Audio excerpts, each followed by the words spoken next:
Ja tu redzi šādas iezīmes rokrakstā, ieteicams ir mukt projām no šī cilvēka. Tas ir šādi asi savienojumi ar citiem burtiem, arī starp citu M burtā, bet viss rokraksts ir šāds.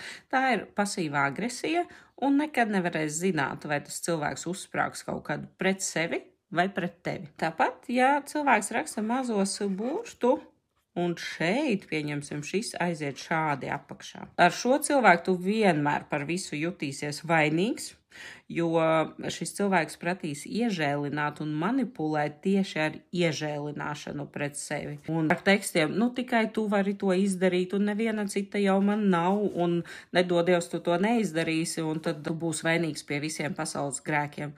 Tāpat ieteicams nesniegt palīdzību bez samaksas, nepieņemt palīdzību bez samaksas cilvēkiem, kuri burtu to cilpiņu izvirza uz leju.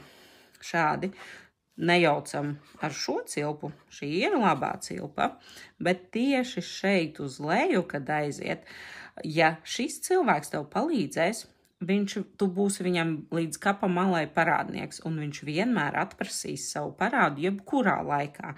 Viņš to atcerēsies, tāpēc šādiem cilvēkiem labāk samaksāt uzreiz, lai viss ir nokārtots.